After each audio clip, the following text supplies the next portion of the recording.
아멘. 세계적인 첼리스트 파블로 카잘스라고 하는 사람이 있습니다. 스페인 태생으로서 20세기를 대표하는 첼로의 전설로 알려진 사람입니다. 1876년에 태어나서 1973년에 돌아가신 그런 분입니다. 이분이 95살 때 어떤 기자가 찾아와서 물었습니다. 선생님께서는 역사상 가장 위대한 첼리스트로 손꼽히는 분인데, 그런데 선생님께서는 아직도 하루에 6시간씩 연습을 하시는 이유가 무엇입니까? 라고 이렇게 물었습니다. 95살 되는 이런 95세가 되는 이 노인분이 말이죠. 하루에 6시간씩 연습을 하더라는 것입니다. 그때 카잘스라고 하는 이분은 화를 내려놓고 이렇게 대답을 했답니다. 왜냐하면 지금도 제가 조금씩 발전하고 있다고 생각하기 때문입니다. 라는 이런 말을 했습니다. 이런 의미에서 우리가 성경을 보면은 아브라함도 75세에 순례의 길을 떠났습니다. 모세는 애굽에서 신음하고 있던 자기 백성 이스라엘을 구하기 위해서 80살에 부름을 받았습니다. 그리고 120세에는 자기 민족을 약속의 땅으로 이끌었습니다. 그리고 갈렙이라고 하는 분은 85세에 공격부대의 지휘관이 되었습니다. 욥은 노년에 새로운 가문을 이루었습니다. 이런 모습들은 나이나 환경이 우리에게 소망을 주는 것이 아니라 하는 것을 우리가 잘 알 수가 있습니다. 오히려 노인이라도 자신에게 하나님이 주신 기회를 기억하고 노력하는 자에게 소망이 있다라는 것을 말씀하고 있는 것입니다. 그래서 소망의 사람은 숙명론을 극복합니다.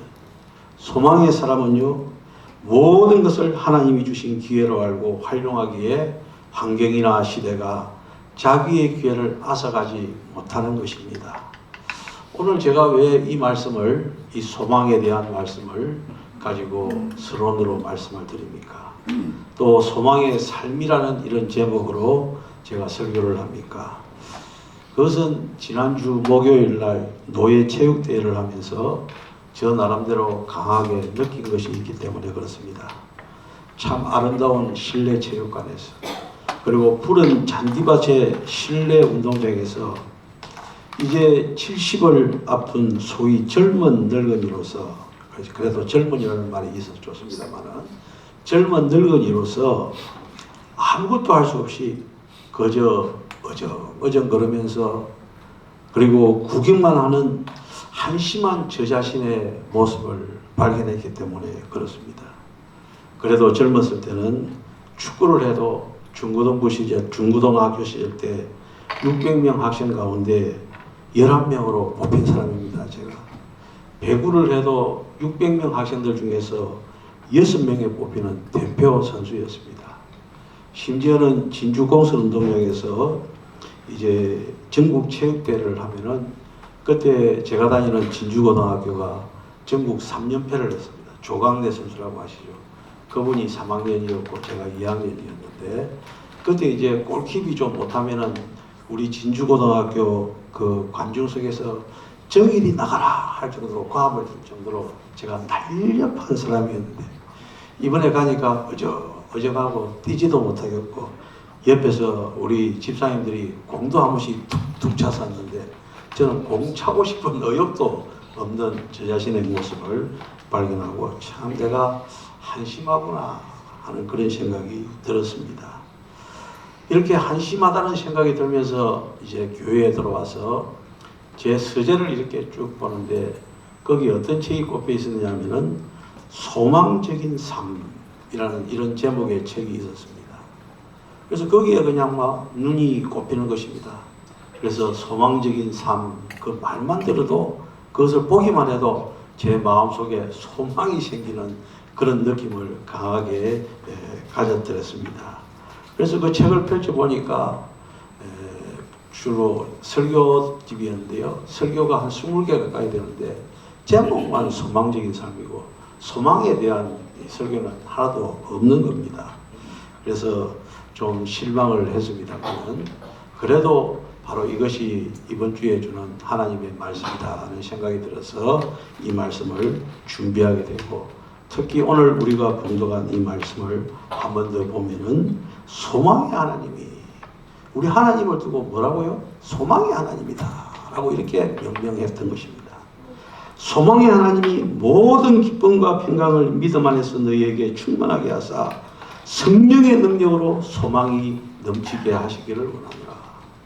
소망의 하나님이요, 성령으로 말미암아 우리에게 소망이 넘치도록 했다는 이 말씀에 강한 도전을 받고 은혜를 받을 수가 있었습니다.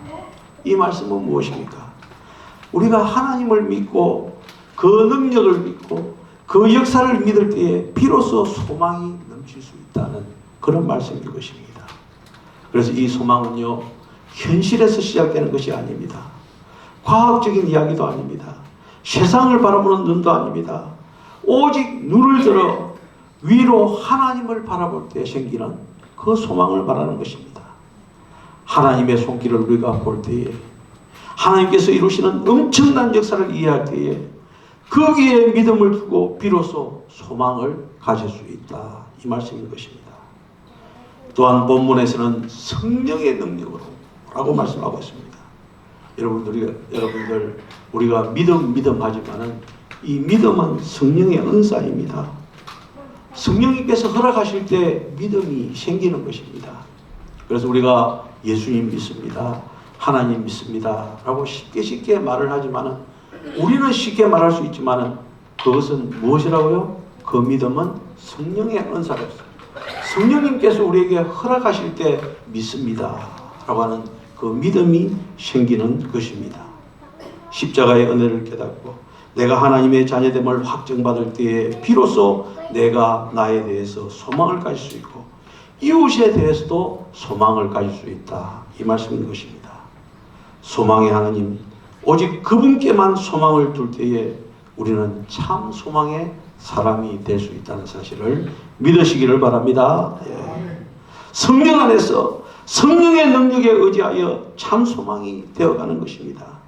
여기서 우리가 한 가지 꼭 알아야 될 것은 소원과 소망에 대해서 우리가 잘 구분해야 된다는 것이죠. 소원이라는 무엇입니까? 소원을 소망으로 착각해서는 안 되는데, 소원은 내 필요에 근거한 것이 소원입니다. 그러나 소망은 무엇이냐면 오직 하나님의 마음에 근거한 것입니다. 소원은 무엇입니까?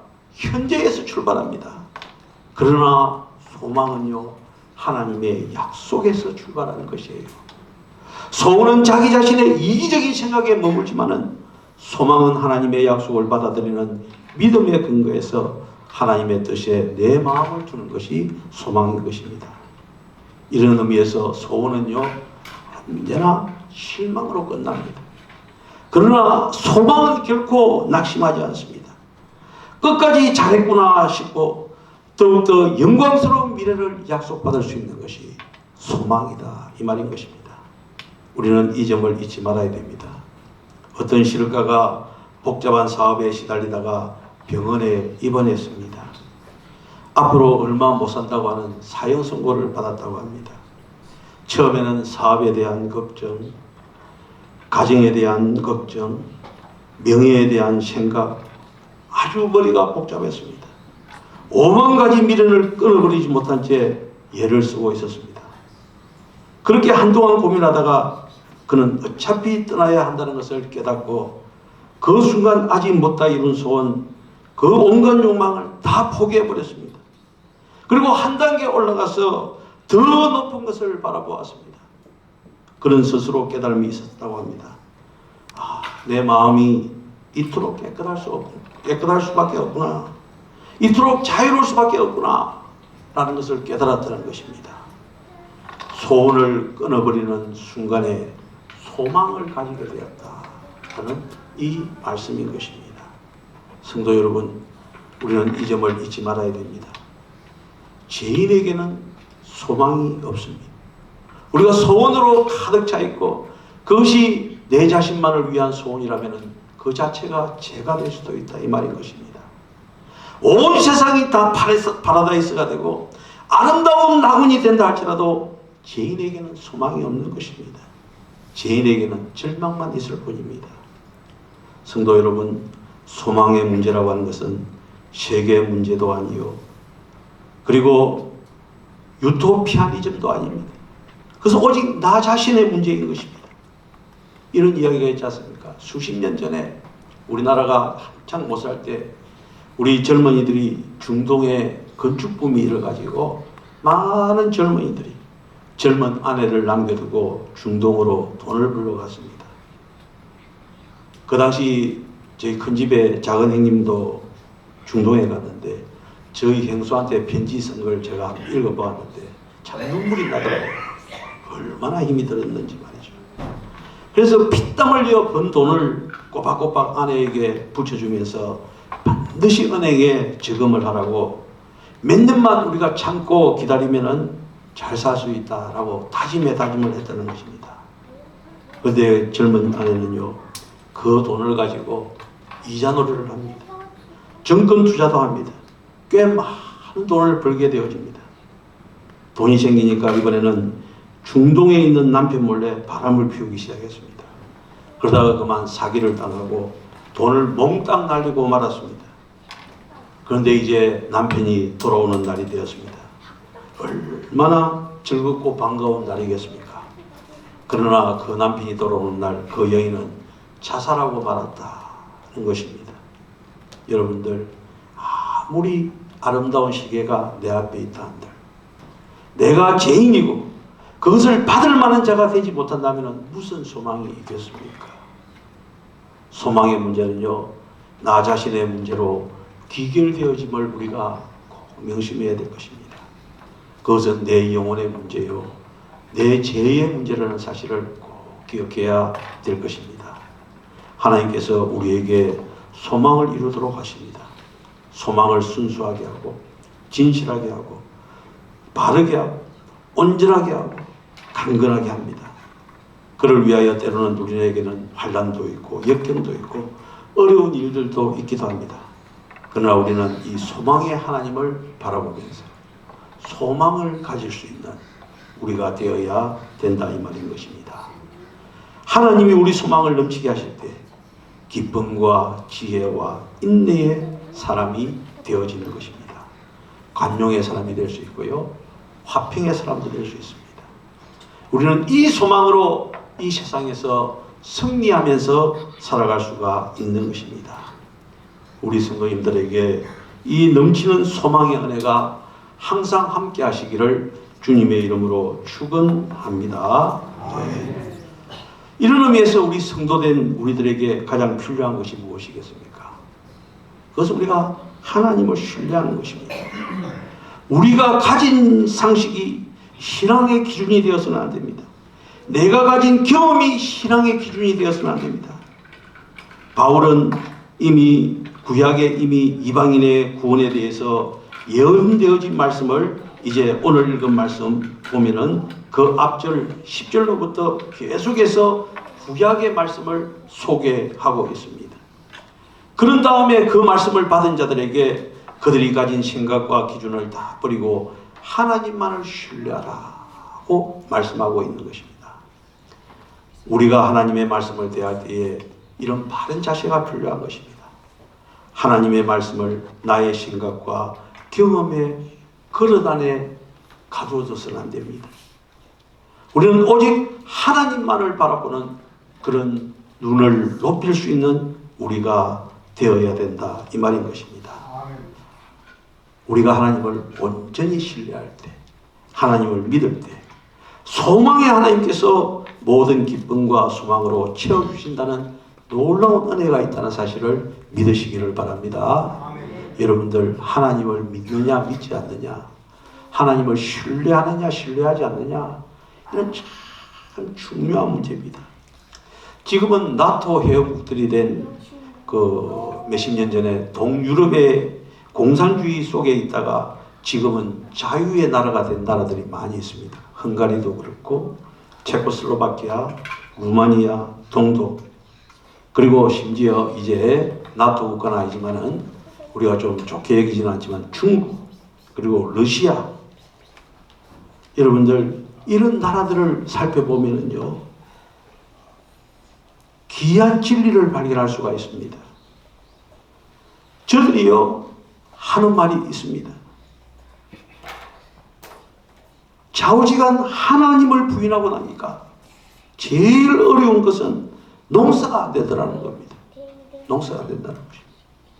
하나님을 부인하는 나라는 농사가 안 된다는 것이죠. 지금요 세계의 식량을 볼 때 남아 돌아갑니다. 저장할 데가 없어서 막 걱정인 것이 세계적인 현상인 것입니다. 잉여 농산물이 넘칩니다. 그런데 공산주의 국가에서만 먹을 것이 없습니다. 그래서 지금 큰 문제로 떠오르는 것입니다. 하나님을 부인하는 나라마다 하나님을 섬기지 않는 나라마다 가장 기본적인 식량이 문제가 되더라는 것입니다.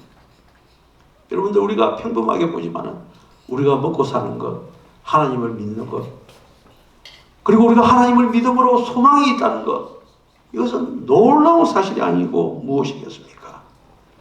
여러분들 하나님 섬기는 나라, 하나님을 완전히 섬기는 것은 못되어도 하나님을 섬기는 것이 하다못해 조금이라도 있는 나라에는 적어도 식량 문제는 없는 것입니다. 중국이 그렇지 않습니까? 뭐 핍박이 있어도 그래도 먹는 문제로 대해서는 그렇게 고통을 받지 않는 걸로 제가 알고 있습니다만 여러분들 이것이 바로 현실인 것입니다. 눈안에 환히 보고 있는 현실인 것입니다. 우리는 이 점을 깊이 생각해야 된다 이 말인 것입니다. 여러분들 우리는요 우리가 보기에 모든 일이 뒤죽박죽인 것 같고 곤두박질을 하는 것 같아도 결코 그렇지 않습니다. 하나님을 믿을 때 하나님을 신뢰할 때 놀라운 소망이 우리에게 있다는 사실을 믿으시기를 바랍니다. 그래서 하나님을 믿는 나라, 하나님을 제대로 믿는 민족에게는 하나님의 놀라운 축복이 있다는 사실을 우리가 잘 알아야 되는 것입니다. 그리고 이제 이런 소망이 있고 없음에 따라서 우리의 삶의 자세가 어떤 현상으로 나타나는가 이것을 한번 살펴볼 필요가 있는데 사람이 마음이 평안하고 기분이 좋을 때에는 입김을 확 불어서 이것을 유리관에 넣고 영하 400도로 이렇게 고체화시키면은 그것이 파란색이 된다는 겁니다. 그런데 화가 나거나 슬프거나 했을 때 그 입김을 확 불러가지고 고체화시키면은 검은색이나 잿빛이 된다는 것입니다. 그런데 그 검은색의 물질을 실험용 쥐에 주입해 본 적 한 400마리가 죽더라는 겁니다. 반대로 기분 좋은 입김의 파란색 물질을 쥐에 주입했더니 쥐들이 아주 명랑하고 아주 튼튼하게 잘 자라더라는 것입니다. 여러분들 이런 의미에서 보면은 화가 난 사람들은요 강아지를 만져서도 안 됩니다. 그러면 강아지도 병들게 되어 있다 이 말인 것입니다. 기분 좋은 사람이 화초를 맞대야 화초도 자랍니다. 여러분들 집에 화초를 키우는데 우리가 그리스도인이라면 그 화초가 잘 커야 됩니다. 커야 됩니다.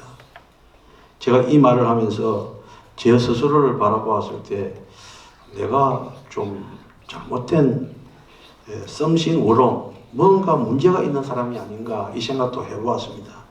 왜냐하면 저희 농장에 10년 전에 제가 제주도에 내려왔을 때 밀감나무가 13그루가 있었거든요. 근데 지금 가보면은요 10그루는 다 죽어버리고 올해도 하나 죽었어요. 3그루만 남아있는 거예요. 주인을 잘못 만나가지고 말이죠. 밀감나무가 그렇게 죽어가는 겁니다.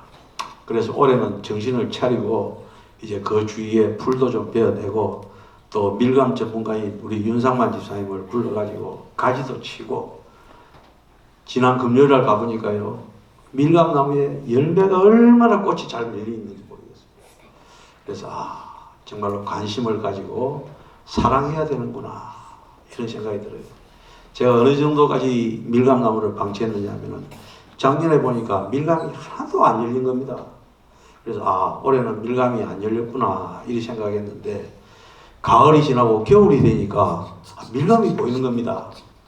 그러니까 잡초가 다 없어지 버리니까 밀감이 보이는 거예요. 그러다 보니까 밀감 4그루에서 한 컨테이너가 나오더라고요. 한 컨테이너가 나오는데 제가 그걸 보고 자, 식물도 관심과 사랑을 주어야 되겠다 그런 생각이 듭니다. 관심과 사랑을 주는 그것이 무엇이겠습니까? 소망이 아니고 무엇이겠습니까? 여러분들 우리가요 이 세상을 살아가면서 정말로 하나님 중심으로 살아가는 그것이 바로 소망인 것입니다. 하나님을 제대로 믿는 것 이것이 소망인 것입니다. 제가 말이죠 이제 이야기를 할까 말까 엄청난 고민을 지금 설교 지금까지도 하고 있습니다. 왜냐하면요 소망에 대한 설교를 준비하면서 결론이 잘 안 맺히지는 거예요. 그래서 어제 저녁에 설교를 마치고 에래 모르겠다 자 뿌리자 자다 보면 꿈에서나 아니면 새벽 기도회 때 하나님께서 결론을 주시겠지 생각하면서 잤습니다. 그런데 말이죠 어제 새벽에 4시 반에 일어났는데 오늘 새벽에 4시 반에 일어났는데 너무너무 일어나기 싫은 거예요. 너무너무 일어나기 싫어요. 왜냐하면 꿈을 너무 좋은 꿈을 꾸고 있어요. 그 일어나면 꿈이 중단되어져 버리는 거예요. 그 뭐냐면 로또 꿈을 꿨어요.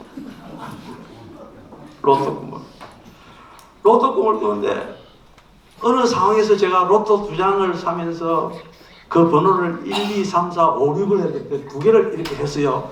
근데 그게 당첨됐단 말입니다. 당첨됐어요. 그러니까 최고 먼저 생각나는 게 뭔 줄 압니까? 교회 어려움부터 해결해야 된다.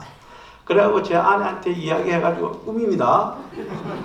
제 아내한테 이야기해가지고 그냥 비행기 타고 빨리 올라가서 빨리 돈을 찾아가지고 빨리 갚아야지 이 생각만. 잠에 깨어나고 보니까 내 개인적인 빚도 있는데 교회 그만 생각했다. 제 관심이 어딘지 알겠죠? 그래가지고 제 아내가 말이죠. 아이고 10분인데 안 일어나냐고. 그 좋은 그냥 상황에서 깨고 말았다 이 말인 거죠. 이게 소망과 무슨 결론이냐. 이게 또 고민인 거예요. 또 아침에 고민. 그래 새벽 기도에 나와서 이제 기도하고 나면 저는 한 10분 정도는 제가 가만히 묵상합니다. 아무 소리도 안 하고 성도들을 위해서 기도 다 하고 나서 묵상을 하면서 하나님 이 꿈의 의미가 무엇입니까? 이런 이제 물음을 하고 가만히 생각해 보니까 그러면은 내일 당장 가서 로또를 2개 사가지고 1, 2, 3, 4, 5, 6 이걸 써가지고 제출해야 되는 게 이게 하나님의 뜻인가? 이제 그런 생각을 또 했다 이 말이죠. 목사도 돈 좋아합니다. 그 생각을 하고 있다가 말이죠. 가만히 생각해보니까 이것도 아닌데 이건 아닌데 이 생각이 들어요. 그렇다고 여러분들 내일 또 당장 1, 2, 3, 4, 5, 6 하지는 마시고 그러면 돈 1,000원이고 2,000원이고 10,000원이고 다 날리니까 그렇게 하지 마시고 아무튼 가만히 생각해보니까 이 무슨 뜻이지 무슨 뜻이지 하니까 제 머릿속에 그 남는 게 뭐냐 1, 2, 3, 4, 5, 6이라는 이 생각이 딱 드는 거예요. 1, 2, 3, 4, 5, 6 이게 바로 무엇이냐 기초다 기본이다 라는 이런 느낌이 드는 거예요. 그래서 우리가 소망을 가진다는 것은 뭐 거창하게 로또에 당첨되고 이게 아니고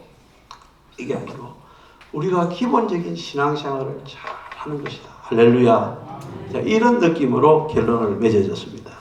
여러분들 어떻습니까? 소망에 대한 결론이 그럴 것 같습니까? 저는 그렇게 결론을 맺었어요. 그러면서 이제 아침에 8시 반 되면은 여러분들에게 카톡을 보내지 않습니까? 성경 큐티하는 카톡을 보냈는데 또 카톡이 그 내용이에요. 제가 읽어볼게요.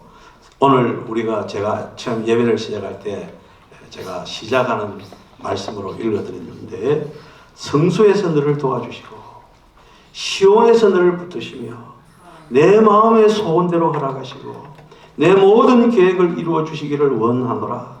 우리가 너의 승리로 말미암아 개가를 부르며 우리 하나님의 이름으로 우리의 깃발을 세우리니 여호와께서 내 모든 기도를 이루어 주시기를 원하노라. 어떤 사람은 병거, 어떤 사람은 말을 의지하나 우리는 여호와 우리 하나님의 이름을 자랑하리로다. 이것이 바로 우리의 소망이요 기초다 이 말인 것입니다. 여러분들 언젠가도 말씀을 드렸지만 작년 이맘때인가 부산 초원교회 목사님이 전화가 왔습니다. 전에도 말씀을 드렸죠. 목사님 감사합니다. 목사님이 목회가 아니면은 주일날 초청해서 말씀을 전해주면 좋겠는데 목사님 목회해서 좀 그렇습니다 라고 하면서 빚다가 봤어요. 제가 갚다 왔거든요. 그래서 우리 동교회도 그렇게 될 줄은 믿습니다. 예. 제가 갚다 나가면 뒤에 오시는 분도 다 이렇게 처리하고, 제가 이제 그때는 은퇴 목사이기 때문에 아마 주일날 언제든지 올 수 있지 않겠는가 하는 생각이 듭니다만은, 아무튼 여러분들 기초에 충실합시다. 이게 바로 우리의 소망인 것입니다. 예수 천국. 이것이 바로 우리의 기초요 소망인 줄로 믿습니다. 기도드리겠습니다. 사랑하는 주여 하나님 아버지, 감사합니다. 은혜 가운데 저희들을 사랑하여 주시고 은혜 가운데 저희들을 이끌어 주심을 감사를 드립니다. 귀한 말씀을 주고 통하여 우리가 진정한 소망이 무엇인지 우리가 다시 한번 더 깨닫고 묵상할 수 있게 해주시니 감사를 드립니다. 오직 소망의 하나님이 우리에게 소망을 주신다고 약속하셨사오니 그 소망이 우리의 삶 속에 깊이 녹아들게 하여 주시옵소서. 예수님 이름으로 기도드리옵나이다. 아멘.